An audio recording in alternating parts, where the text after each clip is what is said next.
Bonjour à tout le monde. Ravi de vous accueillir pour ce dernier vendredi de l'inventivité de 2025, qui est aujourd'hui consacré au réseau d'échange réciproque de savoir. Alors peut-être que vous en avez déjà entendu parler, peut-être pas, mais c'est l'occasion aujourd'hui de se poser la question, de voir ce que ça comporte. Et j'espère que vous pourrez mesurer l'opportunité formidable que ça représente pour les bibliothèques, pour agir sur le partage des savoirs, l'incapacitation des lecteurs, faire vivre une communauté, bref, plein d'avantages sur les réseaux d'échange réciproque de savoir. On a beaucoup d'intervenants aujourd'hui, que je remercie tous chaleureusement d'avoir accepté de participer. Je vais tout d'abord laisser la parole à Claire Hébert-Suffren, qui est la cofondatrice des réseaux d'échange réciproque de savoir, qui pourra nous expliquer le principe, l'organisation. Et ensuite, on passera sur des exemples concrets qui ont été appliqués en bibliothèque avec Annie Le Guerin-Porcher qui l'a mis en place sur la médiathèque de Languidic. Donc, cette première partie sera plus centrée sur l'échange de savoir réciproque avec des usagers de bibliothèque. Donc, à Languidic avec Annie Le Guerin-Porcher et avec Anne Le Carvez pour la bibliothèque de Paderne dans l'Aude. Une fois qu'on aura vu voilà, comment on peut s'emparer de ce projet avec les lecteurs, on pourra aussi s'occuper d'un autre aspect qui est l'échange de savoir professionnel, on va dire, avec des bibliothécaires. Merci Mathilde Dupire et Gilles Dascario d'être là ce matin pour parler de l'expérience du réseau des médiathèques de Château-Giron. Voilà. Et je reprendrai la parole à la fin pour vous parler de l'expérience aussi des réseaux d'échange réciproque de savoir à la médiathèque départementale de l'Aveyron et comment, vous voyez, à différentes échelles, on peut mettre en place des choses. On aura un dernier temps pour les échanges, voilà, pour des questions qui, je l'espère, seront nombreuses. Je laisse la parole à Claire Hébert-Suffren. Eh bien, j'ai pas un si joli accent, parce Oh, qu'il est un peu parisien. Euh, voilà. Le premier réseau d'échange réciproque de savoir, qui s'appelait d'ailleurs réseau d'échange de connaissances, on l'a fait naître à Orly en 71. Et moi, j'étais à l'époque, je suis restée une quinzaine d'années enseignante, j'étais enseignante et il y avait trois choses qui me frappaient. La première, c'est que les autres enseignants, les institutions me parlaient des enfants et de leurs familles en me parlant d'abord de ce qu'ils n'étaient pas, ne savaient pas, ne pouvaient pas, ne voulaient pas, en difficulté, défavorisés, ne s'intéressent pas à l'école, etc. Que tout le monde me parlait d'Orly comme étant un lieu, puisque c'était à Orly dans le Val-de-Marne, un lieu difficile. Et moi, je me disais, je peux pas travailler avec des enfants, avec leur famille, si je ne vois que ce qui ne va pas, si on ne leur renvoie que ce qui n'est pas possible. Donc, une obligation presque vitale pour moi, pour faire mon métier, de ne pas adopter ce regard complètement enfermant, catégorisant, déstructurant. Voilà, ça a été très important pour moi. Entre eux, et la deuxième chose, c'est que eux-mêmes parlaient de cette façon-là. Ils disaient, ben moi je suis nulle en ceci, en cela, comme sans doute on l'a tous dit, ce qui est toujours un peu faux. Les parents parlaient de l'école en disant, mes enfants ils peuvent pas réussir parce que déjà nous, ça ne marchait pas. Et tout le monde intégrait totalement le regard journalistique ou politique ou institutionnel sur la ville. Et il me semblait on peut pas grandir, on peut pas se relier, on peut pas apprendre, on peut pas essayer des choses et créer autour de soi et avec d'autres si on ne se croit en aucune façon capable. Et puis peut-être que la troisième chose rejoignait encore davantage sans doute les attentes, les objectifs, les volontés des médiathécaires et des bibliothécaires. C'est-à-dire que moi, je me donnais justement comme rôle important de tenter de leur donner accès à ce que leur histoire familiale et sociale ne leur permettait pas. Euh, au fond, tout le monde a droit à apprendre à écouter Schubert, tout le monde a droit à découvrir Vlaminck, tout le monde a droit à connaître Paul Éluard, etc. Le jazz, bon, depuis, il y a beaucoup d'autres choses. Et donc, c'est à partir de là, je n'ai pas le temps là de raconter les événements qui ont présidé au début du réseau, C'est à partir de là qu'avec Marc, mon mari, on a proposé ce dont je vais vous parler et que nous avons baptisé à l'époque réseau d'échange de connaissances.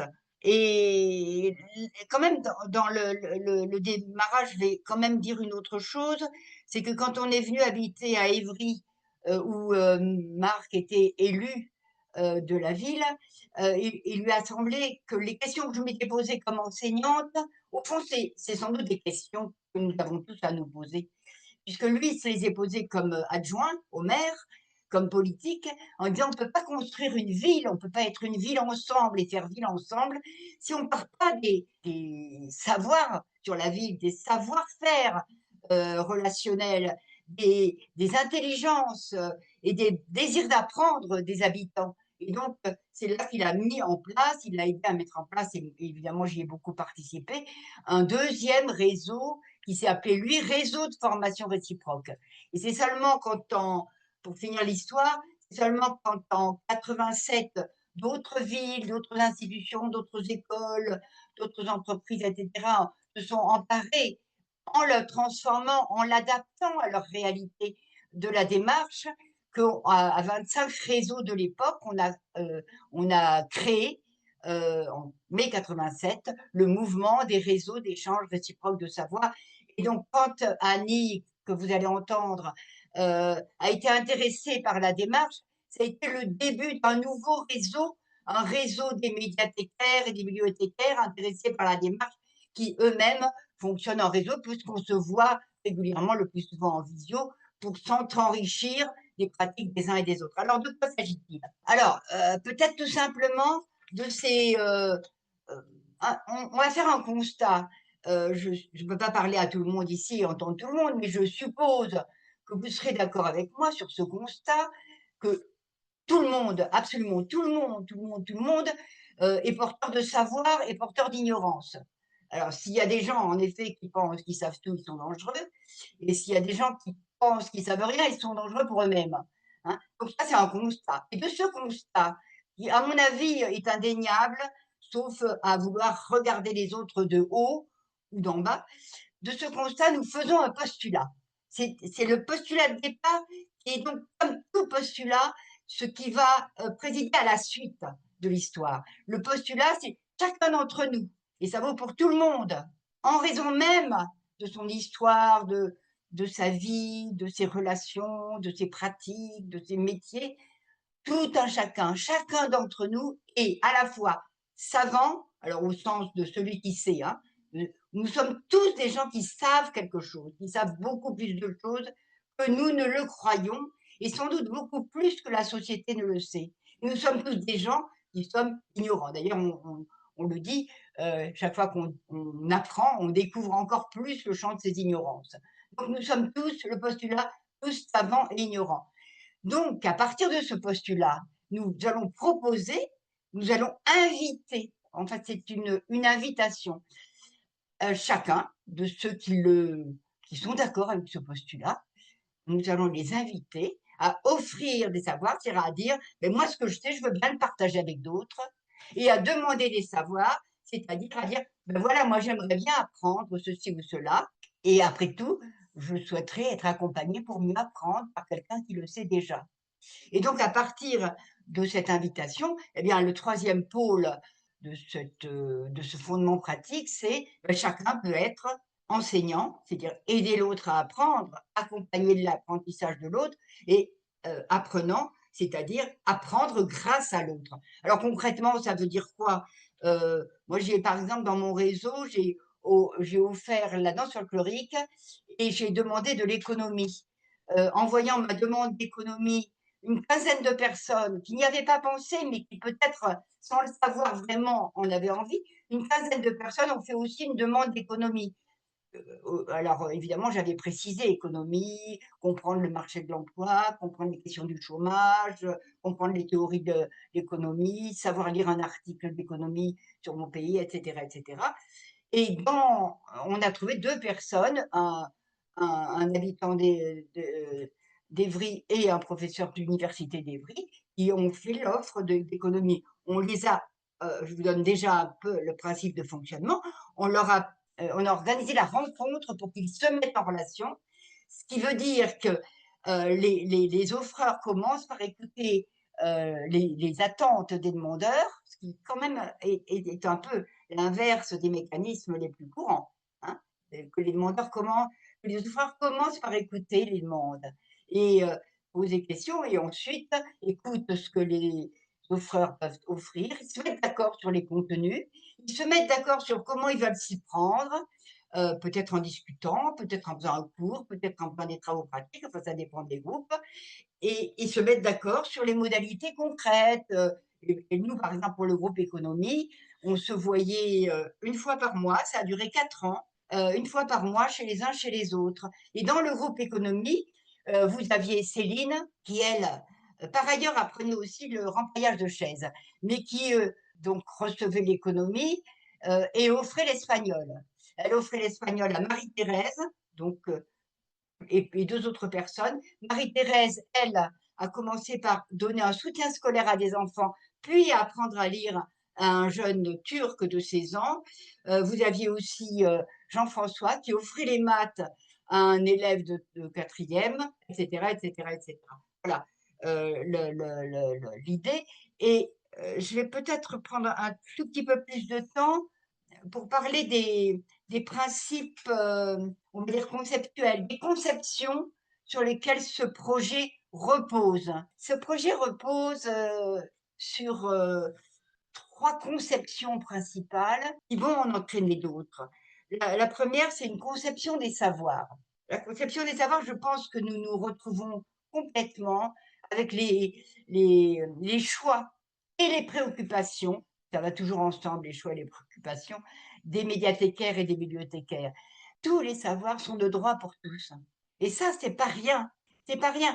Pourquoi? Parce que, au fond, les savoirs que j'ai acquis, les savoirs que je me suis appropriés, les savoirs qu'on m'a transmis, les savoirs que j'ai construits par moi-même, que j'ai trouvé, on ne sait jamais par moi-même. J'ai trouvé un livre, j'ai trouvé une émission, j'ai tâtonné, j'en ai parlé autour de moi, etc.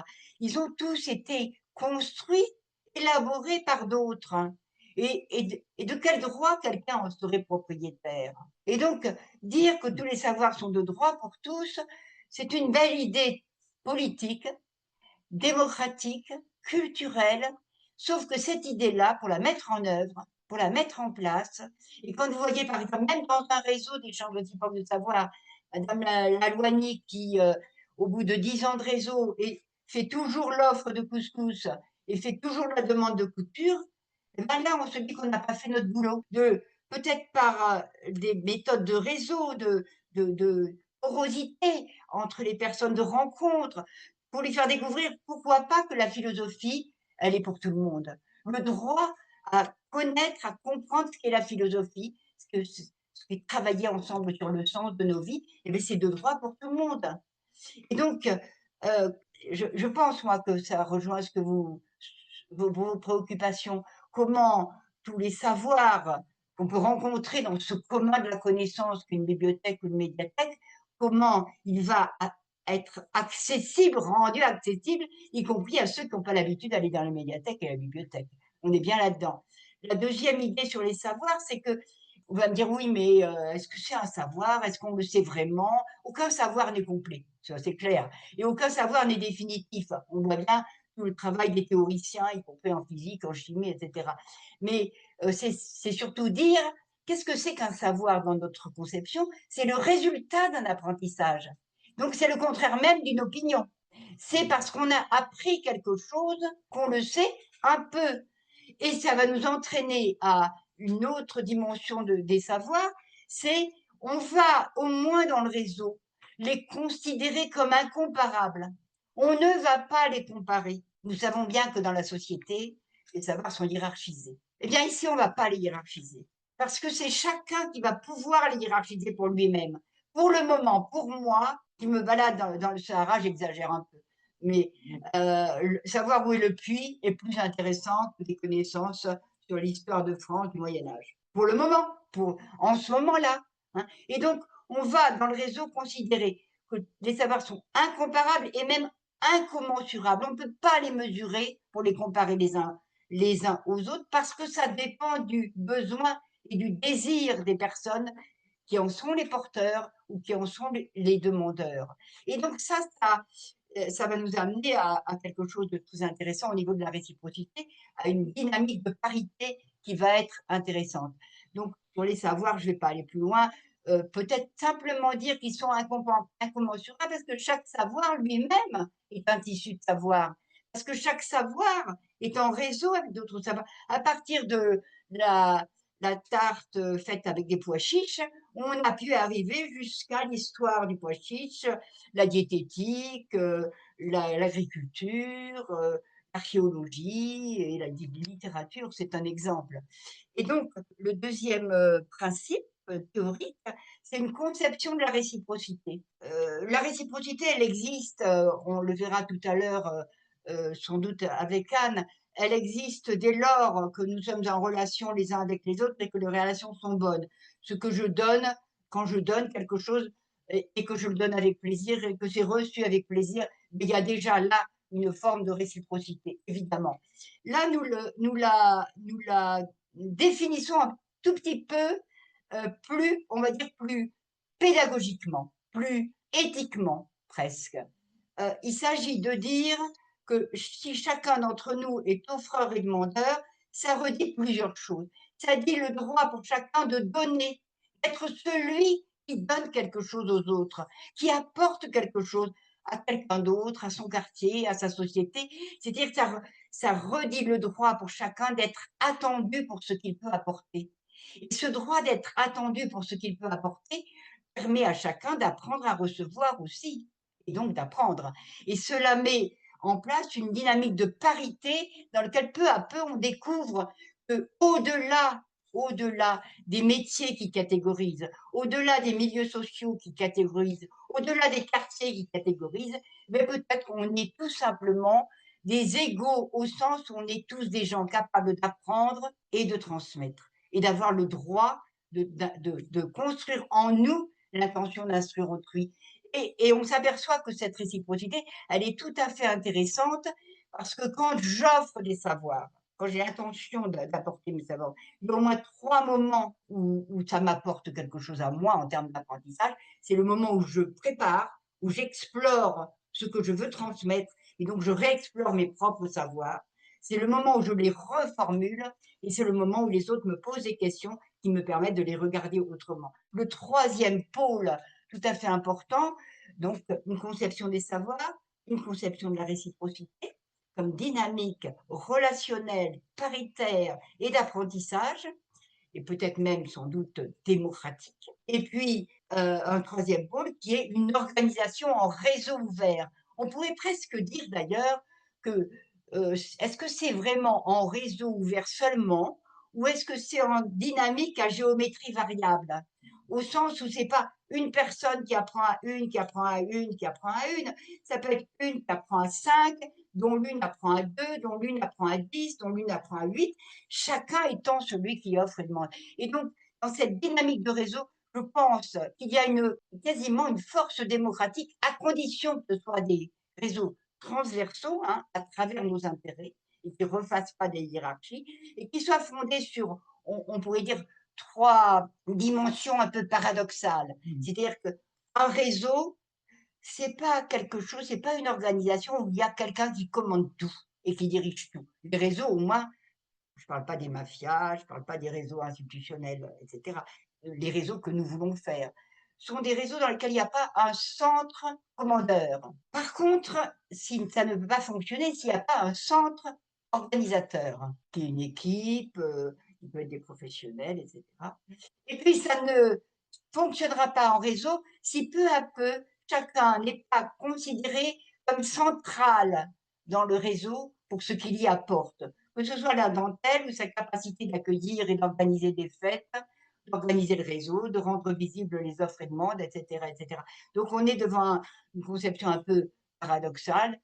Il n'y a pas de centre commandeur, mais il y a un centre organisateur et chacun découvre peu à peu qu'il est centralement important, centralement intéressant par ses propres intérêts pour l'ensemble du réseau. Voilà. Et je pense que, pour finir vraiment, pour la cohérence que nous avons là, nous que vous voyez sur l'écran et quelques autres, c'est que peut-être que c'est parce qu'Annie a commencé, je vais revenir sur Annie, et que Gildas a continué, et que Nathalie a invité des gens de la Lozère, et que, etc., etc. Nous essayons, nous essayons d'être cohérents en essayant de vivre cette logique d'échange réciproque de savoir entre nous pour nous aider, nous inspirer. Au fond, c'est un réseau d'inspiration réciproque que nous essayons de vous présenter aujourd'hui. Et donc, quand Annie Le Gam-Porcher nous a contactés pour nous dire, il y a quelques années, elle va nous le dire maintenant, qu'elle était intéressée par la démarche des réseaux en médiathèque et aux bibliothèques, pour nous, ça a été on était vraiment ravis au sens où bien sûr que c'est une démarche qui peut s'essayer et s'adapter partout, mais qui, en s'essayant et en s'adaptant ailleurs, réinterroge ceux qui font déjà quelque chose et nous apportent quelque chose. Annie, si tu veux bien. Merci Claire. C'est toujours appréciable de t'écouter et de te réécouter. À chaque fois, c'est des moments différents. On prend encore des choses différentes alors que je commence à te connaître. Donc, je te remercie. Merci aussi bah, pour cette invitation à ce webinaire. Je suis très heureuse de partager cette expérience bretonne. Alors, vous allez avoir beaucoup de Bretons autour de nous, avec vous en tout cas. Donc, c'est très appréciable aussi de partir dans d'autres régions. Pour enchaîner avec Claire, ce qui est toujours difficile parce que c'est très bien présenté. Et en tout cas, moi, je voudrais vous partager deux moments de rencontre que j'ai eus avec les réseaux. Euh, Pourquoi je connaissais les réseaux d'échange réciproque de savoir? En fait, j'habitais aussi en région parisienne, près d'Évry, et cette démarche ou ce questionnement sur comment permettre à des gens de valoriser leur savoir et leur expertise est parti vraiment d'une réflexion personnelle avec une maman mère au foyer qui n'avait pas de travail et qui excellait dans un domaine tout à fait personnel qui était le crochet et que je voyais à la maison sans autre relation sociale autour et pour qui j'avais entamé une démarche de proposition de lieux pour pouvoir pratiquer ce crochet à plusieurs entre les associations, entre les centres socioculturels qui proposaient des cours et des temps de rencontre. Et ça n'a jamais répondu à ces attentes parce que, comme le dit Claire, elle savait déjà faire. Et en fait, sa recherche à elle, c'était plutôt un temps d'échange et de pratique, et pour pouvoir transmettre aussi cette compétence et ces connaissances. Et en fait, elle a toujours refusé du coup d'aller pourtant ces endroits qui permettaient cette pratique professionnelle. Et c'est par hasard aussi que j'ai pu découvrir l'existence des réseaux à Évry, tout simplement dans le journal local.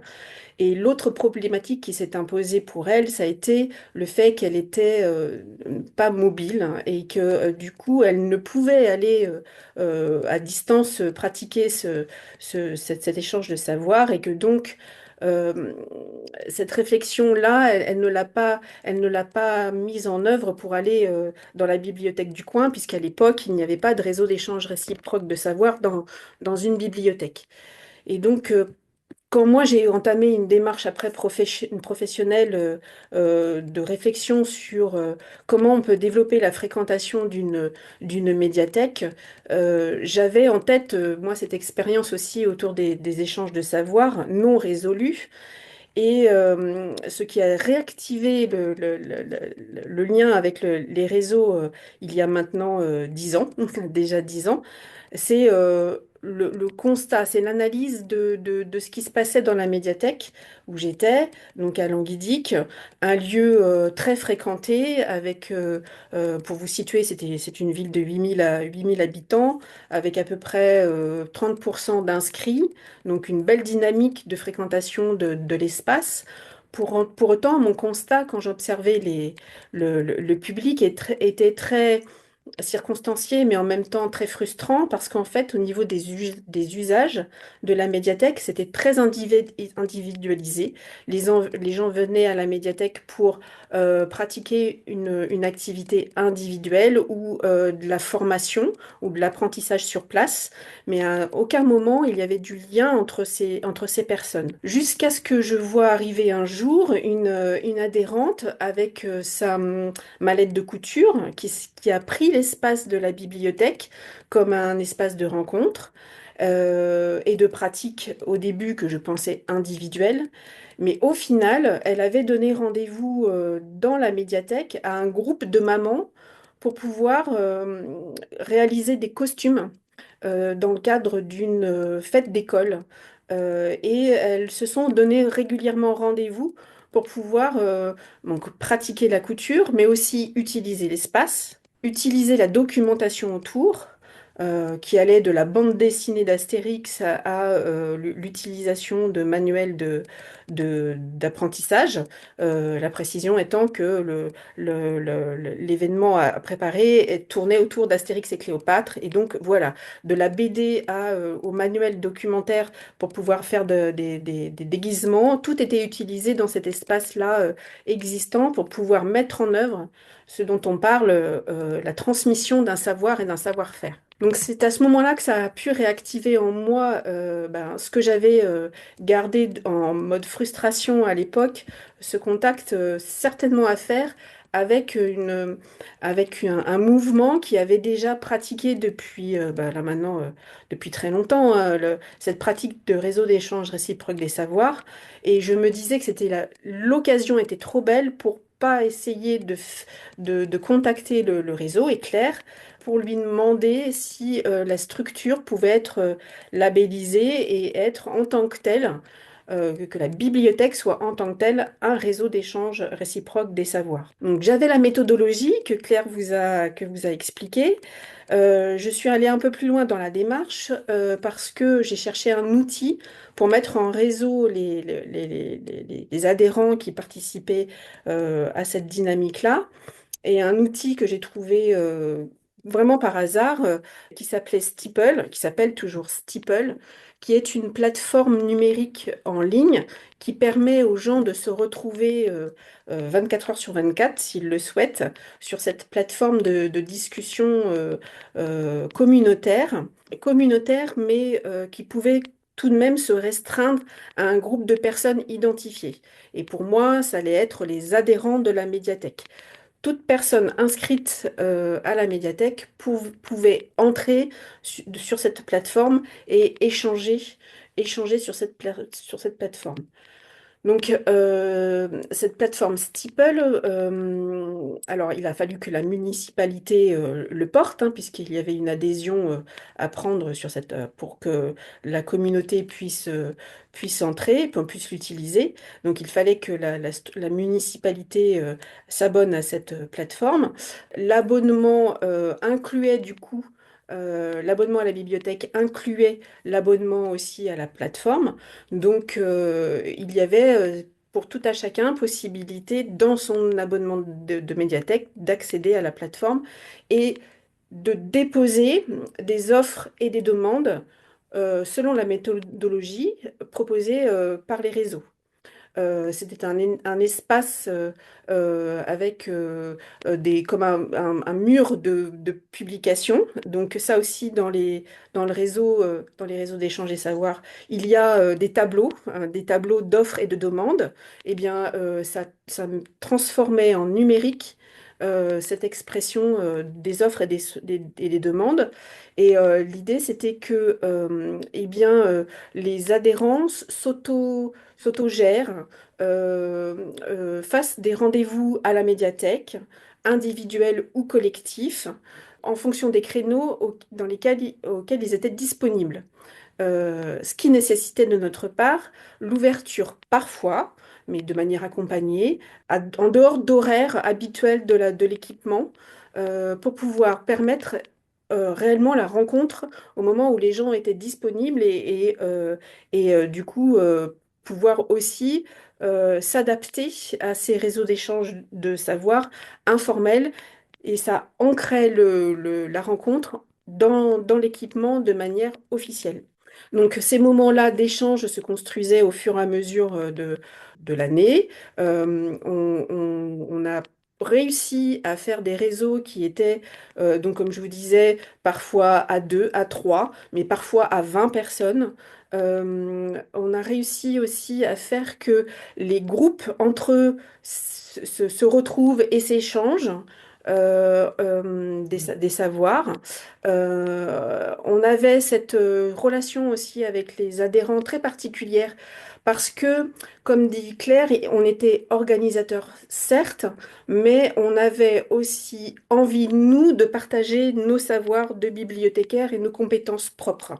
En ce sens, on se mettait au même niveau que dans les échanges de savoir, ce qui a changé totalement la relation qu'on avait avec les usagers.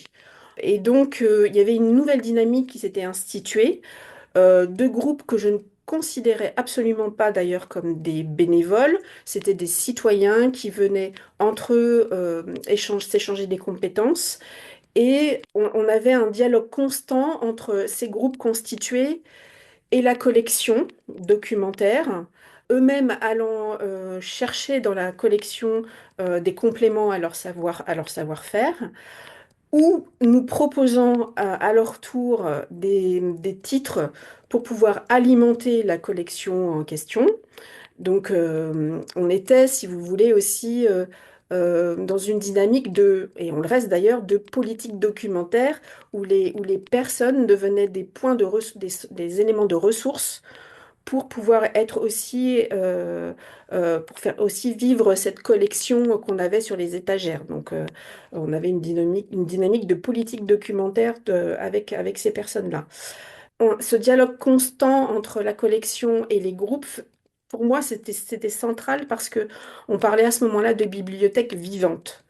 On était sur la théorie et la pratique. On était aussi sur, à partir de ces éléments-là proposés, la recherche de création de services complémentaires. Claire parle de savoir et d'ignorance.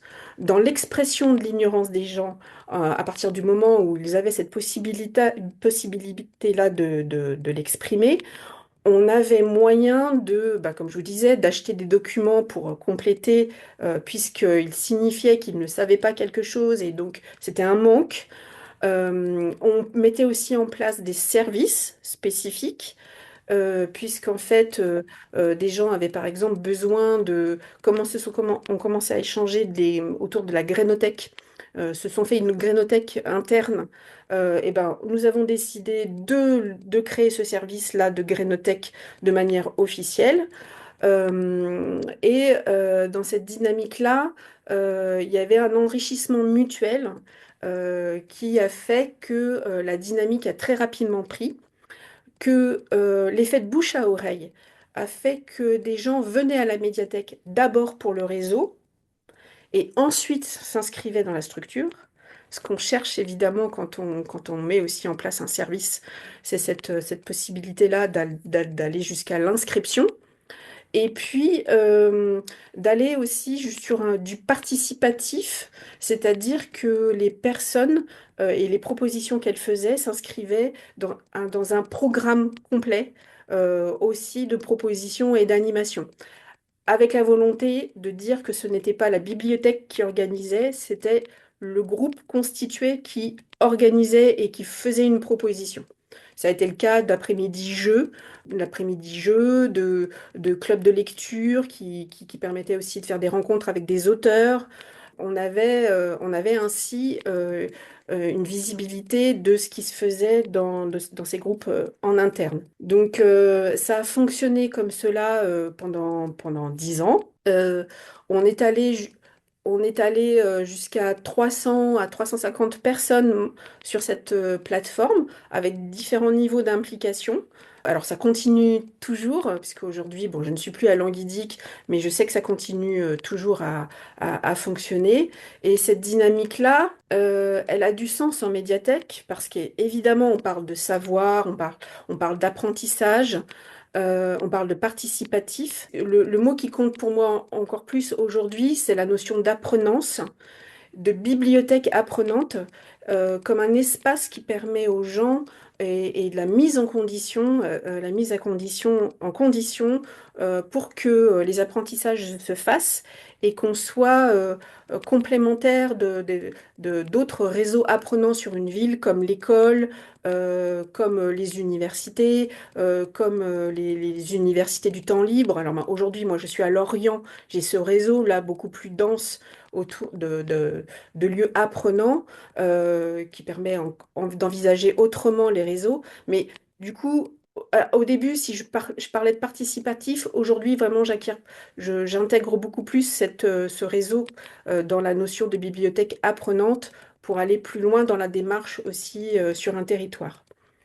Et je finirai juste, je vais conclure là-dessus, sur le fait que euh, là, ça marche très bien, les réseaux d'échange réciproques et les bibliothèques.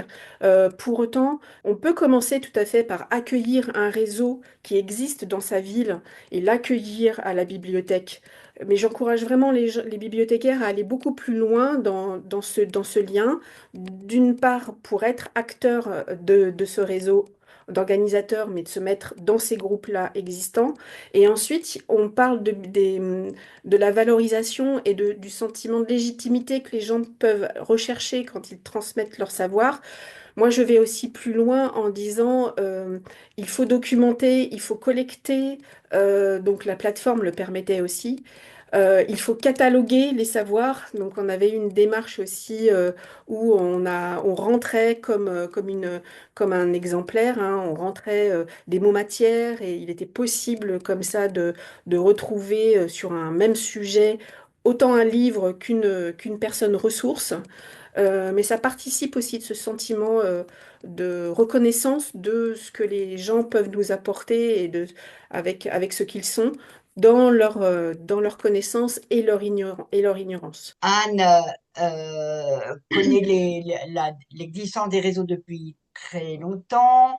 Elle dit elle-même que c'est pas, la réciprocité n'a pas été mise au cœur, mais je pense qu'elle fonctionne comme souvent des choses comme ça fonctionnent sans qu'on le sache et sans qu'on le nomme. Et je crois que c'est dans un petit village de l'Aude. Anne, si vous voulez bien. Merci, bonjour. Merci beaucoup de m'avoir invité à présenter. C'est très humble et tout petit ce que j'ai mis en place dans mon tout petit village. Et j'en suis très honorée de cette invitation, mais je tiens tout particulièrement à remercier Claire et Versifrin qui m'a inspirée il y a très longtemps pour ces actions. J'ai été enseignante et quand j'ai été mise à la retraite de l'éducation nationale, j'ai pris en charge la responsabilité bénévolement de la bibliothèque municipale de Paderne, mon tout petit village situé dans l'Aude. Donc la bibliothèque, c'est une grande salle polyvalente et ça appartient à la mairie. Elle est ouverte 2 heures par semaine, aussi sur rendez-vous, et je fais même parfois des livraisons à domicile. Il y a 140 inscrits sur les listes électorales du village, mais en dehors des périodes de vacances, en fait, il y a 80, 90 habitants, dont une dizaine d'enfants et adolescents. Et il y a quand même une douzaine de personnes qui viennent régulièrement à la bibliothèque. C'est beaucoup de monde par rapport au nombre d'habitants. On échange sur les livres lus, les coups de cœur, les découvertes littéraires, et ça, c'est un moment très convivial. Mais je me suis rendu compte que tout le monde ne lisait pas volontiers, mais que dans le village, il y avait beaucoup de talents multiples, plus ou moins cachés. Et les locaux de la bibliothèque étant très propices à ces échanges, dans un moment chaleureux, j'ai essayé de mettre en place un programme d'échange de savoir pour fédérer les rencontres et les enrichissements mutuels. Donc, dès la première séance, beaucoup de personnes sont venues, une quinzaine, mais surtout des femmes. Il manque encore la présence de talents, notamment en mécanique, réparation de vélo, informatique, électricité, etc. Mais on peut avoir ces contacts-là directement, c'est possible, sans passer nécessairement par la bibliothèque. Donc ces séances, elles permettent l'apprentissage en tricot, crochet, recettes de cuisine, travail sur le cuir, couture, et on peut même y dépanner sa machine à coudre. Ce sont pas toujours les mêmes personnes qui montrent, mais on apprend plus de certains, tandis que d'autres restent plus souvent élèves. Mais on discute. Par exemple, moi, j'ai découvert la couture sur cuir et tout le monde dans le village a donné des chutes de cuir pour qu'on puisse travailler le cuir et apprendre à travailler le cuir. Et la bibliothèque s'est enrichie au fil des jours de patrons de vêtements, de catalogues de tricot, de crochet et de livres et magazines sur le jardinage. Il y a beaucoup de monde, c'est-à-dire une quinzaine de personnes. Pendant les vacances, les adolescents viennent aussi, alors que les lycéens, collégiens ont un CDI qui leur fournit tous les livres qu'ils veulent. Ils viennent jamais à la bibliothèque pour chercher un livre, mais par contre, ils viennent apprendre à tricoter, crocheter et réparer leurs sandales en cuir pendant les vacances. Voilà, donc en ce qui concerne la vraie réciprocité, c'est abandonné au profit du don. En ce qui concerne les échanges vraiment réciproques, j'ai pas pu le mettre en place vraiment parce que certains ne viendraient pas, ça favoriserait pas la venue de certaines personnes en disant mais qu'est-ce que j'ai pas envie de, je sais pas quoi donner donc je ne viens pas. Et donc c'est sans demande expresse de donner quoi que ce soit en échange. Par exemple moi je peux enseigner le russe mais plus personne, je sais pas pourquoi, plus personne n'a envie d'apprendre le russe en ce moment. Bon, par contre, je donne quand même des cours de français à des Polonais du village. Je fais du soutien scolaire, mais tout ça, c'est bénévole et c'est en plus. Voilà. Donc, dans le temps, nous avons évolué en essayant de mettre en place une notion désignée à l'avance. Par exemple, on a fait récemment, et on continue à le faire jusqu'à Noël, de la fabrication en crochet de décorations de Noël avec des modèles. Et donc là, il y a des gens qui sont venus des villages voisins même pour venir voir ce qu'on pouvait montrer comme décoration de Noël. On a eu une formation sur le photovoltaïque et là, il n'y a pas eu beaucoup de gens qui sont venus. Alors, je pense qu'il faut le refaire sous une autre forme, mais je ne sais pas. J'ai aussi proposé une séance de dons-échanges de vêtements ou objets de la maison et ça a très bien fonctionné. On va peut-être faire un site là-dessus aussi pour proposer sur un site, mais tout ça c'est quand même à la bibliothèque et donc on le refera. Pour la communication, pour le calendrier et l'organisation des rencontres, on affiche dans le village, les villages voisins, mais aussi les réseaux sociaux et le site de la mairie qui s'appelle Maire et Citoyens. Voilà, c'est une organisation qui n'est pas trop exigeante, c'est très enrichissant, c'est dynamique, c'est intergénérationnel dans les relations, la solidarité, ça favorise tous ces échanges, les apprentissages et la connaissance de l'autre dans son village, même si c'est tout petit. Je suis partie de la bibliothèque et maintenant c'était uniquement la lecture et maintenant entre des jeux, des échanges, des dons et la solidarité. Je cherche maintenant de nouvelles idées qui seraient fédératrices, innovantes pour faire bouger tout le monde dans le village. Merci. En tous les cas, votre enthousiasme nous donnerait presque envie de déménager dans l'Aude. Enfin bon, c'est place. C'est intéressant parce qu'on s'aperçoit que finalement, ce projet regroupe, vitalise ce qui se passe quand ça se passe bien. Quand ça se passe bien dans la vie sociale, on partage des savoirs. On l'appelle pas réseau d'échange de femmes, mais c'est ce qui se fait. Et vous le montrez bien. Alors, si maintenant nous remontons sur la carte de France vers la Bretagne, je pense que Mathilde et Gildas, qui étaient intéressés également par le partage des savoirs pour les citoyens, les adolescents, les jeunes dans les différentes bibliothèques du canton de Château-Giron, c'est bien ça. Ils ont été aussi intéressés par l'échange de savoir entre médiathécaires, bibliothécaires professionnels ou non professionnels, mais enfin, entre ceux qui font vivre une bibliothèque. Ils ont d'ailleurs fait un petit reportage une année que j'ai trouvé, moi, magnifique, dans lequel ils racontent et ils analysent en même temps ce qui se passe. Si vous voulez bien nous expliquer, Mathilde et Gildas. Bah, bonjour à toutes et à tous. Merci pour l'invitation. Donc moi, je suis Gildas Cario, donc je suis formateur et bibliothécaire et je suis responsable de la médiathèque de Saint-Thomas-du-Paveil, la médiathèque Phileas Fogg, qui est située sur la commune de Châteaugiron, en Ille-et-Vilaine, donc un département breton, voisin de celui de Annie. Et notre médiathèque, elle est au sein d'un réseau, c'est la plus petite médiathèque au sein du réseau du pays de Châteaugiron, dont Mathilde est la coordinatrice. Bah, bonjour tout le monde, donc Mathilde Dupire, donc comme Gildas vient de le dire, moi je coordonne le réseau. Alors juste pour vous resituer, donc on est une intercommunalité assez proche de Rennes, donc on est sur un territoire plutôt rural mais quand même proche d'une grande ville. Il y a 5 communes et la particularité de notre réseau, c'est qu'il y a 7 médiathèques. Voilà. La communauté de communes, c'est à peu près 25 000 ou 27 000 habitants, je crois maintenant.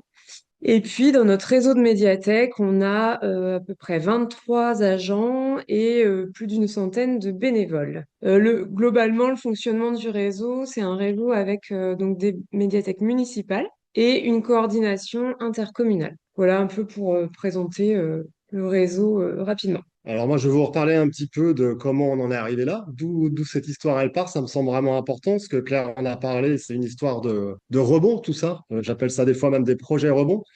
Donc en fait, nous, la médiathèque Phileas Fogg à Saint-Thomas-du-Paveil, elle existe depuis 15 ans. Et j'ai eu la chance d'être à l'origine du projet avec les élus de l'époque et on l'a conçu comme une médiathèque tiers-lieu. Et c'est devenu vraiment un tiers-lieu créatif et participatif depuis des années, dans le sens où les habitants se sont vraiment emparés du fonctionnement de la médiathèque. En fait, j'ai été très très très longtemps salarié tout seul, mais entouré d'une grosse équipe de bénévoles. Ils sont depuis des années une trentaine. Et on a toujours travaillé en réciprocité, justement. Et moi, il était hors de question que je travaille de manière descendante. Donc, en fait, à chaque fois qu'un bénévole rentre dans l'équipe, il est formé de manière, en fait, sous forme de pair à pair, on va dire, une transmission d'un bénévole à d'autres bénévoles, de deux bénévoles aux nouveaux bénévoles, de trois bénévoles aux nouveaux bénévoles, etc., etc. Et en fait, le savoir se diffuse comme ça. Donc, on a aussi des ateliers qui sont pilotés par des bénévoles, pilotés par des habitants. On a un Repair Café, donc aussi un lieu d'apprentissage et de transmission que je crois Claire connaît bien, cette communauté-là. On a aussi une zone de gratuité qui s'appelle le marché de Léon, qui tourne autour du don et de la réciprocité. Donc, vous voyez, toutes ces valeurs, en fait, on les retrouve exactement dans les réseaux d'échange réciproque de savoir que je ne connaissais pas à l'époque. Et en fait, grâce au travail de Annie à Languidic, hein, que j'ai découvert via une collègue de Annie qui s'appelle Delphine Cadet, qui est la directrice de la médiathèque de Grain-de-Sel à Séné et à Vannes, je me suis dit, mais c'est complètement formidable ce système, il faut qu'on en apprenne plus et surtout, il faut qu'on l'importe dans notre réseau d'une manière ou d'une autre. Alors à l'époque, on ne savait pas du tout si on allait le faire au niveau de nos habitants, des usagers ou des professionnels. Et en fait, on a été avec une collègue à moi, j'ai un collègue à moi visiter la médiathèque Grain de Sel. Et puis Delphine nous a expliqué, on a vu aussi de comment ça fonctionnait de manière très concrète, aussi avec l'outil Steeple dont parle Annie. Et puis après, je me suis intéressé directement au travail d'Annie aussi et à ses recherches là-dessus. Et on est revenu complètement enthousiaste. Mais alors après, ça a été très, très rapide. Mathilde aussi a été aussi convaincue que nous suite à cette visite. Et donc tout ça est parti en 2018. Ça se passait en courant 2018. Et rapidement, Claire et Marc Hébert-Suffren sont venus chez nous nous former lors d'une journée professionnelle parce qu'on a la chance d'avoir 2 jours de formation au sein de notre réseau chaque année. Et donc là, on en a profité pour vous faire venir tous les deux et nous enseigner ce que c'était le fonctionnement des réseaux d'échange réciproque de savoir. Et après, nous, on en a discuté entre nous et on a décidé de le faire plutôt au niveau des professionnels du réseau en incluant les bénévoles, parce que ça nous semblait, on a un réseau, enfin Mathilde aussi en parlera mieux que moi, mais on a vraiment un réseau très dynamique. On a la chance d'être un réseau à taille humaine, donc on se voit énormément, on travaille enfin, beaucoup ensemble, on se déplace d'un lieu à l'autre aussi très souvent, donc ça nous semblait vraiment cohérent que ce soit un outil qui en fait nous, comment dire, soit mutualisé, ce soit un outil de cohésion, ce soit un outil d'apprentissage aussi de pair à pair entre nous. Voilà. Oui, bah, c'est exactement ça. Ça nous a semblé très clair suite à la formation qu'on pouvait voilà, se lancer très facilement dans notre réseau, dans cette méthodologie et puis toutes les valeurs qu'il y a derrière les échanges réciproques de savoir. Donc la formation a eu lieu en décembre 2018 et les premiers échanges ont eu lieu, oui, premier trimestre 2019. Donc ça a été très, très rapide. Alors, maintenant, on va vous dire concrètement comment ça se passe, je pense. Donc, en fait, notre réseau, comme disait Gildas, on se voit assez régulièrement et on profite de temps, parfois pour complètement autre chose, où tout le monde est présent pour passer 1 heure sur les échanges de savoir quand on est tous ensemble. Donc, il y a 3 rendez-vous annuels comme ça où tout le monde est convié. Et on commence toujours par bon, un café d'abord, mais et ensuite par débriefer sur les échanges qui ont eu lieu entre deux rencontres plénières comme ça. Donc on fait un petit débriefing, ce qui permet à tout le monde d'être au courant des échanges qui ont déjà eu lieu et bien sûr de savoir un peu de se rappeler qui est porteur de ce savoir, de cette connaissance, de cette expérience. Et puis bah des fois ça permet aussi d'ajuster un petit peu, de se dire bah ça c'était très intéressant, cette méthode, cet outil. Mais on aurait bien aimé aller plus loin, donc voilà, on en rediscute, on fait le point. Et puis ensuite, on sort notre outil préféré, c'est-à-dire le paperboard et les post-it. Et c'est le moment en fait où tout le monde peut déposer des offres et des demandes. Alors très concrètement, on prend un post-it, on écrit son offre, on écrit la date, on écrit son prénom. Et puis voilà, notre paperboard est séparé en deux, les offres d'un côté, les demandes de l'autre. Et ensuite, alors c'est moi qui m'en occupe le plus souvent, mais parce que voilà, j'anime ces temps-là. On regarde un peu s'il y a des correspondances entre les offres qui ont été déposées cette fois-ci ou les fois d'avant et les demandes en face. Ce qui arrive très régulièrement. Donc voilà, on essaye de mettre en relation les offres et des demandes. Quand il y a des offres et pas de demande en face, et ben on essaye de voir si des personnes seraient intéressées. Et inversement, s'il y a des demandes sans offre en face, voilà, on essaye de voir qui dans le réseau pourrait répondre à cette demande. Alors, une fois que ça c'est fait, les mises en relation offre-demande, on prend un temps pour que chaque groupe constitué pour un futur échange puisse, comme le disait Claire, c'est très important, c'est quelque chose qu'on rappelle à chaque fois. En fait, ce sont les demandeurs qui reformulent vraiment leurs attentes et puis l'offreur qui dit, bah voilà, oui, ça, je peux y répondre, ça peut-être moins, donc on va rester plutôt sur cette partie de la thématique, ou alors je peux vous proposer d'aller plus loin, voilà. Donc c'est vraiment des échanges qui se font, des discussions pour affiner un peu les contenus. Et ensuite, eh ben, vient l'heure de prendre des rendez-vous. Alors voilà, donc ça peut se faire soit sur le moment, soit plus tard, si c'est trop compliqué, le groupe, tout le monde n'a pas son agenda, enfin voilà, après il y a des petites choses, mais en tout cas, les rendez-vous se prennent pour les échanges. Au tout début, j'ai essayé de faire vivre ça en ligne, que en fait les échanges de savoir soient, les offres et les demandes soient permanentes et que chacun puisse déposer donc sur un outil en ligne. Ça n'a pas du tout fonctionné. Donc en fait, vraiment, voilà, on a vu que il y avait vraiment un besoin de se rencontrer en présentiel, de se voir et d'échanger vraiment comme de cette façon-là pour que ça fonctionne. Voilà. Alors, la photo que vous avez actuellement à l'écran, en fait, c'était en 2018, juste après avoir été formé, 2019. 2019 Ouais. même, ouais, juste après avoir été formé à la méthode. Et là, vous avez l'équipe à peu près de professionnels de l'époque. Et donc, on va juste passer à des chiffres Ouais. juste après que Mathilde va vous commenter. Hop! Alors, ce sont les chiffres des échanges qui ont eu lieu dans notre réseau, donc de 2019 à 2024. En fait, on s'est aperçu que ça fonctionnait en termes de chiffres, en tout cas très bien une année sur deux. Enfin voilà, il y a une année sur deux où il y a beaucoup d'échanges et l'année suivante un petit peu moins. Alors bon, on essaye d'analyser ça, mais on n'a que des suppositions, hein. C'est parfois, il y a toujours des problématiques de temps, bien sûr. Et puis, donc selon les projets réseau, les projets des médiathèques, ça peut jouer. Et puis, c'est aussi, en fait, lié aux nouveaux arrivants dans notre réseau, nos nouveaux collègues En fait, parfois, ça s'essouffle un petit peu quand tout le monde a dit, bah, moi, voilà, je peux offrir ça ou j'ai besoin de savoir ça. Bah, ça peut s'essouffler. Et puis, bah, là, à ce moment-là, moi, je me questionne toujours. Je me dis, est-ce qu'on continue? Est-ce qu'on arrête? Est-ce qu'on change de méthode? Est-ce qu'on fait différemment? Et puis, il suffit qu'il y ait un, deux, trois nouveaux collègues qui arrivent dans le réseau. Puis là, c'est Et tout reparti. est relancé, ouais. Tout est relancé, des nouveaux savoirs, des nouvelles personnes, des nouveaux échanges, des nouvelles rencontres. Voilà.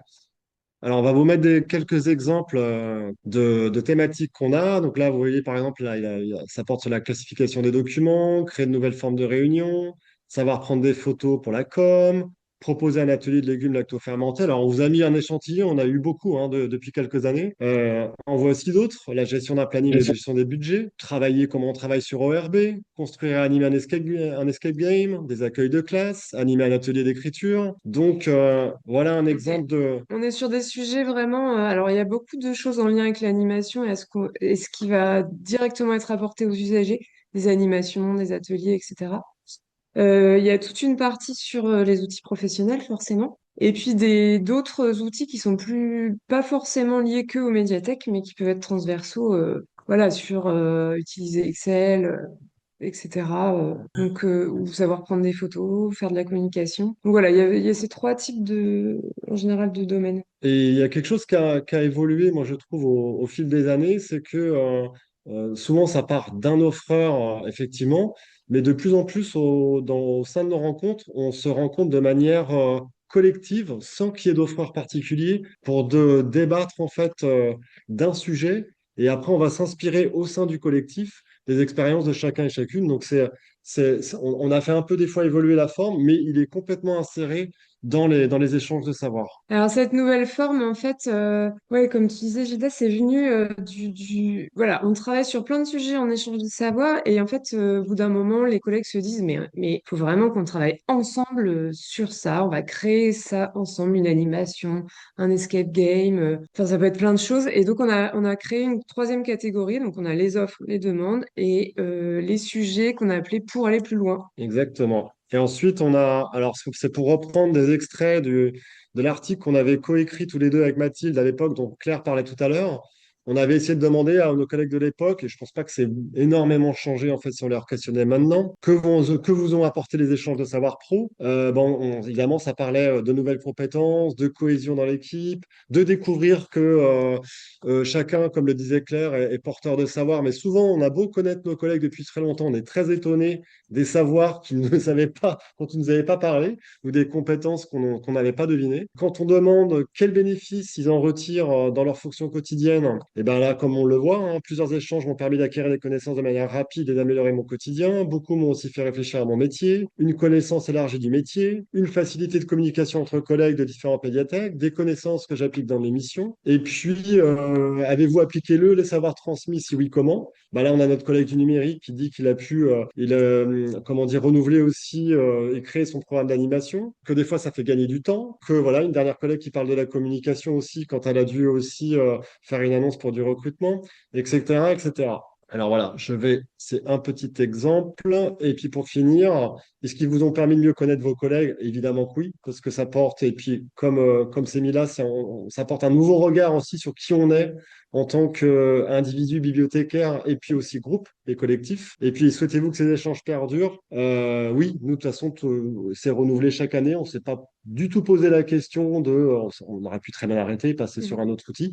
On souhaite tous le poursuivre. Et puis, comme l'a dit Mathilde aussi, nos nouveaux collègues qui arrivent, parce que moi, je commence à être un vieux dinosaure sur le réseau, j'en ai vu pas mal. Et les collègues, les nouveaux collègues qui arrivent sont très curieux et très demandeurs aussi de cet outil. Pour résumer un petit peu, du coup, ce que ça apporte au réseau, de nombreuses choses. Donc, la première chose, c'est d'identifier les personnes ressources dans le réseau, ce qui peut être compliqué à faire sans cet outil-là. Donc, maintenant, on sait que un tel sait faire ça, un tel a des connaissances là-dessus. Et en fait, ça permet aux collègues de pas hésiter quand ils ont besoin de passer un coup de fil, par exemple. Ils ont identifié la personne ressource sur cette thématique-là. Et ils n'hésitent pas après voilà, à la solliciter. Une deuxième chose, c'est de mettre en valeur tous les collègues. Voilà, chacun peut offrir et ça, chacun, et on a Pour ça, on a utilisé les outils que Claire nous avait donnés en formation pour que chacun ose offrir un savoir. Et puis, intégrer les nouveaux arrivants, ça c'est très important. Et aussi, bah, tout simplement créer du lien, des échanges en dehors de réunions beaucoup plus Formel. formelles ou classiques, ouais. Et des groupes de travail, voilà. Et Merci. donc, je trouve ça magnifique que ça parte d'une bibliothèque qui s'appelle Phileas Fogg pour parler comme ça de voyage apprenant aussi bien à l'intérieur du territoire, puisqu'on va découvrir les uns, on se découvre les uns aux autres, que en partant ailleurs, puisque c'est Gildas qui est allé apporter le projet à Rodez, et Rodez qui ensuite l'a porté à Mantes, etc., etc. Donc, Nathalie, ce sur quoi quand même, je trouve que vous avez bien insisté, et vous avez raison, c'est que dans ces voyages apprenants, moi je me sers comme tout le monde beaucoup du numérique, on a besoin de présence. On a besoin de rencontres en présence. Et ce qu'on a vu aussi à Rodez, c'est comment se remettre ensemble en présence, redonner du punch à tout le monde. Nathalie? Merci Claire. Eh bien oui, pour boucler la boucle, nous, si on a connu les réseaux d'échange réciproques de savoir dans l'Aveyron, c'est grâce à Gildas qui était venu en formation, nous délivrer une formation sur les bibliothèques collaboratives en 2021. Voilà, un travail sur l'intelligence collective lors d'un atelier. L'idée ouais, d'échanger des savoirs est née. Et là, Gildas a dit, mais ça existe déjà. Rapprochez-vous de Claire et Marc, des réseaux. Et du coup, voilà, l'idée est venue, hop là, jusque dans l'Aveyron, à germer. Ça s'est traduit pour faire un rapide historique par une journée départementale de la lecture publique, où en 2022, où voilà, on a pu donner cette envie, on l'espère, enfin, l'envie a été donnée aux bibliothécaires du réseau de s'emparer de l'échange réciproque de savoir. Il y avait des ateliers qui avaient été mis en place pour expérimenter, un groupe de travail, des formations ont été proposées, et en 2022-2025, des réseaux d'échange réciproque de savoir ont été mis en place. Alors, de deux façons, ils étaient voilà, comme nous, vous savez, en bibliothèque départementale, on n'a pas de public. Nos interlocuteurs, ce sont les bibliothécaires des communes et intercommunalités du département. Donc, on a proposé aux bibliothécaires un réseau d'échanges réciproques de savoir bibliothécaire, voilà, dédié aux bibliothécaires pour des échanges de savoir professionnels, mais pas que. Enfin, voilà, tout savoir pouvait être abordé. Et un réseau d'échanges réciproques de savoir pour les coordinateurs des réseaux intercommunaux. On a aussi beaucoup voilà, qui étaient en attente, qui avaient besoin de se retrouver. Le principe de ces réseaux, c'était 3 rendez-vous annuels. Donc pour les bibliothécaires, c'était 3 rendez-vous en présentiel, avec des temps d'échange communs.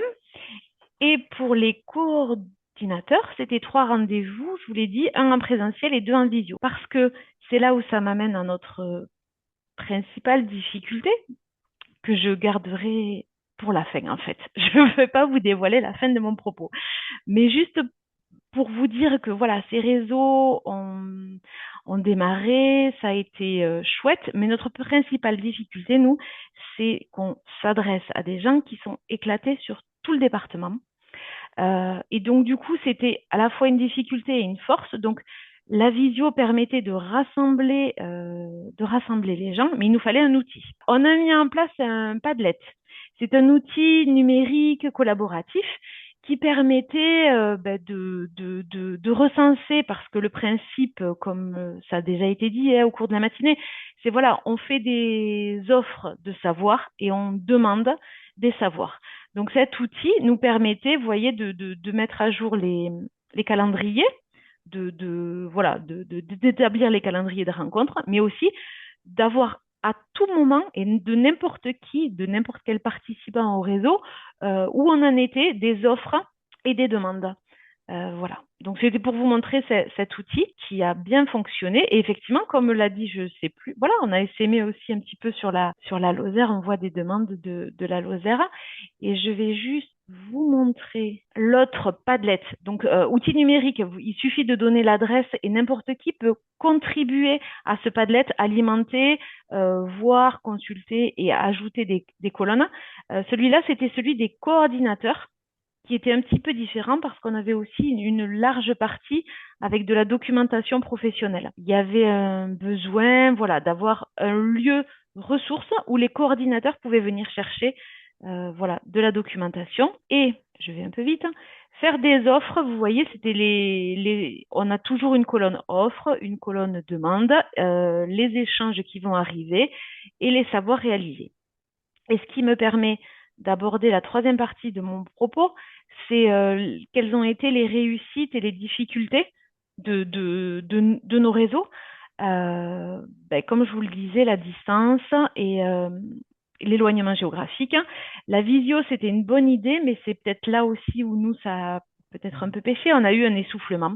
2024-2025, une difficulté à avoir les bibliothécaires, les parties prenantes sur ces temps-là. Beaucoup aussi de départs, d'arrivées dans les équipes. Voilà, donc on s'est questionné un petit peu. On a essayé de proposer de nouvelles dynamiques. Bref, on en est arrivé à un moment où ça s'est essoufflé, où voilà, il y avait un peu plus de difficultés. Donc là, à l'heure actuelle, pour vous dire où nous en sommes, on compte bien les réimpulser parce que on a inscrit la démarche des réseaux d'échange réciproque de savoir dans notre schéma départemental de lecture publique. Donc c'est un projet qui nous tient à cœur et qu'on veut voilà, ne pas lâcher. On a refait venir Claire et Marc en juin pour re-essaimer sur les territoires et on lâche pas. Ça, je pense que ça va aboutir à de belles choses. Mais là, dans l'immédiat, ce qu'on a fait, c'est qu'on s'est dit qu'on allait le relancer en interne, dans l'équipe de la médiathèque départementale. Et on en est revenu au bon vieux post-it.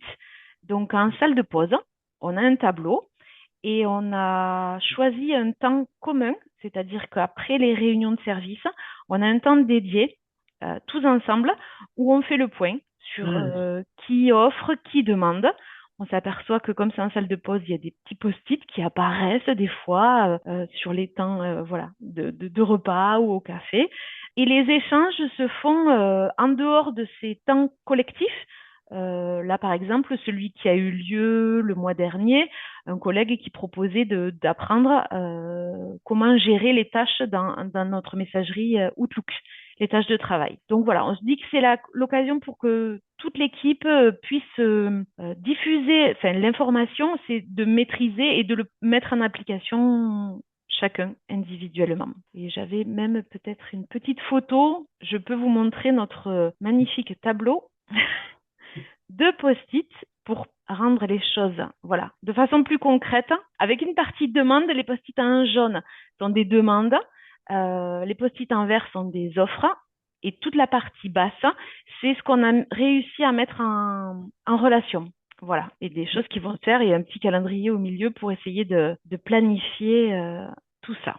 Merci vraiment pour tous ces éclairages qui, je pense, les gens dans la salle seront d'accord avec moi, sont beaucoup trop courts pour chacun et en même temps, ça nous donne à voir ben voilà, des incarnations différentes et toute la richesse des possibles.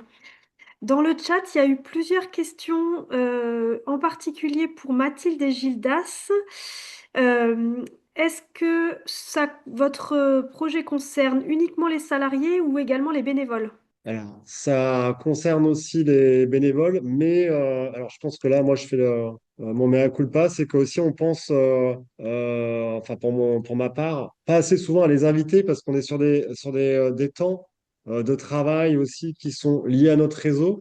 Et en fait, c'est ce que je disais à mon équipe en 2026, là, ici, il va falloir que je les associe beaucoup plus aux invitations de ces temps d'échange, parce qu'évidemment, certains nous travaillent donc ne pourront pas venir. Mais on a aussi des personnes qui sont sans activité ou qui sont retraitées et qui souhaitent y participer. Et certains aussi quand j'en ai parlé, par contre, peuvent être intimidés. Donc l'objectif, c'est nous, les professionnels, c'est de les accompagner lors de ces rendez-vous en les rassurant, en leur disant que ça va très bien se passer, qu'il y a des choses aussi qu'ils vont apprendre, mais que eux sont aussi effectivement porteurs de savoir qui vont sûrement intéresser les autres. Et par exemple, on a quand même eu quelques bénévoles qui ont participé depuis le début. Pour exemple de savoir apporté par des bénévoles à des professionnels, on a eu typiquement savoir gérer son stress.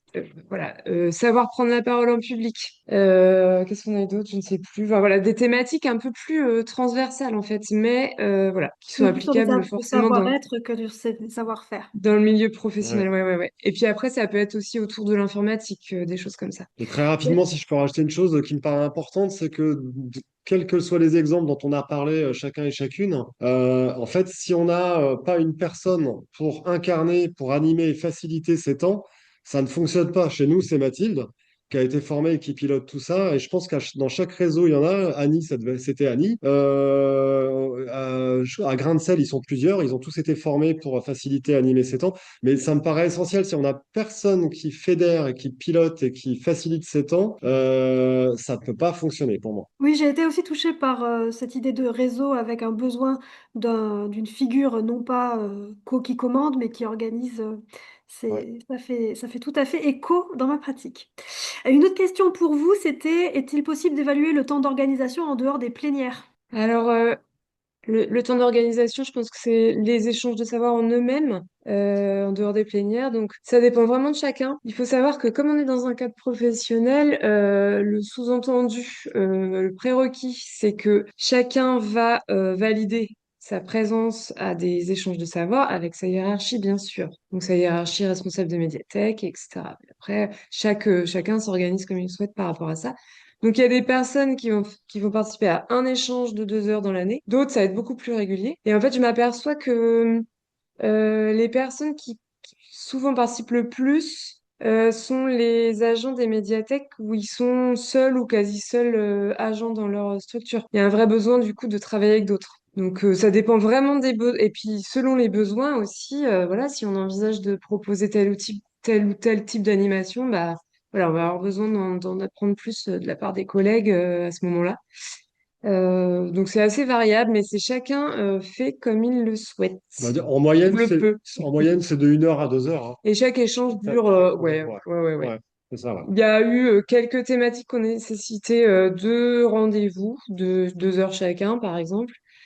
Mais en général, c'est 1 heure ou deux sur une seule fois, ouais. Et comme l'a dit Mathilde, on essaye de chaque comment dire, rendez-vous, les supports, les informations sont à disposition sur un drive C'est ça. pour que tous les collègues puissent les retélécharger et s'en resservir D'accord, Qui ultérieurement. est préparé pour les échanges par les gens qui offrent, ouais, c'est recueilli après et partagé à tout le monde.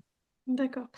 Nathalie, il y a une question pour toi sur est-ce que les échanges se font pendant les temps de travail? Ah, pour les échanges en Oui, pour les interne à l'équipe, post-it oui, oui, jaunes et oui. bleus, là, une fois qu'ils ont matché.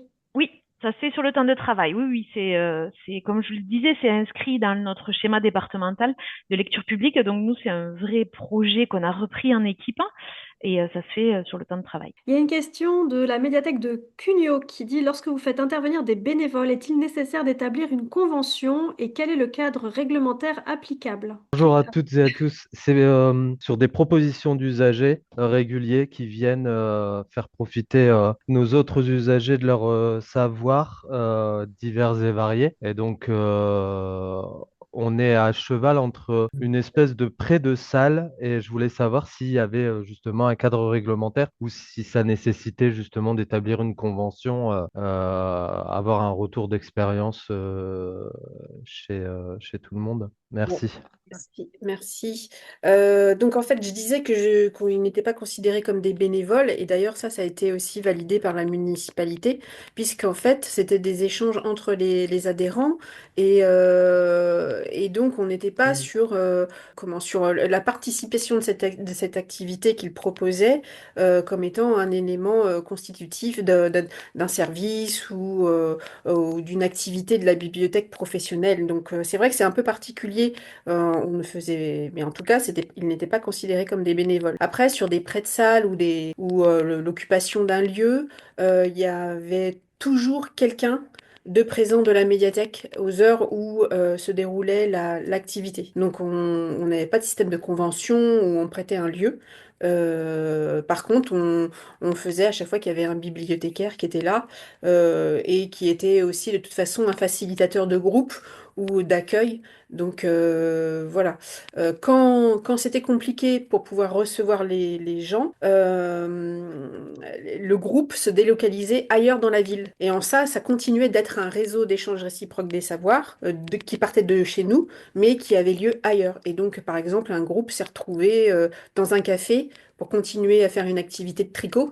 Et ça nous a désengagés de cette obligation légale de mettre un système en place de convention pour prêt de salle ou autre. Donc voilà la réponse qu'on avait apportée à ce moment-là à cette question qu'on s'est posée. Et donc, si je vous suis bien, déjà, il faut avoir la chance d'avoir un agent disponible systématiquement. Mais d'autre part, vous avez, comment dire, il y avait pas du tout d'autonomie en termes d'échange de savoir, c'est-à-dire qu'ils ne pouvaient pas enfin, mener une séance en autonomie sans la présence d'un agent ou d'une agent? Si, parce qu'en fait, ce qui se passe, c'était que majoritairement, tous les temps d'échange se faisaient sur les heures d'ouverture de la médiathèque, éventuellement en dehors des heures, mais le personnel était présent. Donc, on accueillait ces groupes-là sur des temps où nous, on était en interne, mais le lieu était ouvert en tant que tel, parce qu'il y avait déjà du personnel de la bibliothèque. Et les rares fois où c'était des événementiels extérieurs, ça avait pris plus d'importance, il y avait eu plus de monde et on faisait que l'agent récupérait ses heures aussi. C'était du temps de travail hein, que lui faisait et donc c'était du temps récupéré après. Mais la dynamique, quand vraiment on était à court et qu'il n'y avait pas moyen de faire, c'était les gens qui le prenaient qui actaient ça et qui trouvaient un autre endroit sur la ville, comme je vous le disais, pour pouvoir faire leur activité de réseau d'échange réciproque des savoirs comme ça. Merci. J'en ai profité pour vous mettre dans le chat le vendredi du droit qu'on avait fait, donc avant les vendredis de l'inventivité avec les collègues, on avait fait un cycle sur la question de droit et on avait eu Philippe Marceron, qui est l'inspecteur général, qui était venu éclairer les droits et devoirs en lien avec les bénévoles. Donc je vous ai mis le lien du replay, ça date de mars 2024, donc c'est de moins en moins récent, mais bon, je pense qu'il y a quand même des éléments qui pourront vous intéresser si vous n'aviez pas participé à ce webinaire. Et Sandra, qui est notre collègue de l'Aude, veut prendre la parole. Merci Mélanie. Je voulais savoir si pour à la fois, bon, on a vu quelques exemples, mais aussi pour Nathalie, on a vu quelques exemples avec Gildas et Mathilde. Est-ce que ça concerne essentiellement des pratiques professionnelles, justement quand les réseaux sont institués entre collègues? Alors, c'est là où c'est des fois la difficulté.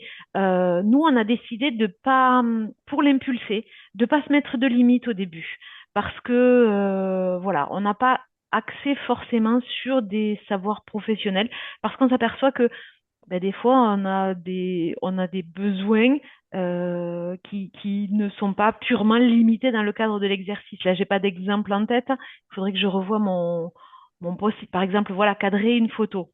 Ça sert aussi dans l'usage professionnel, c'est pas forcément une compétence professionnelle. Est-ce que j'ai été claire dans ma réponse, Sandra? Dis-moi. Oui, est-ce que vous avez des propositions qui sont vraiment perso, dont vous n'allez pas vous servir du tout Ah dans le oui, cadre professionnel? Je sais pas, les cours de cuisine, un ouais, mais exemple si, qu'on avait alors si, expliqué. on a des demandes, par exemple, alors c'est voilà, des demandes, on a des collègues qui sont devenus référentes transition écologique et responsabilité sociétale, qui ont des compétences pour nous apprendre des recettes végétariennes. Et on s'est dit que ça faisait aussi partie de notre travail de diffuser enfin voilà, d'aborder ce genre de savoir. On a une grénothèque et une bouturothèque, donc on a eu des demandes de savoir faire des boutures. Hein.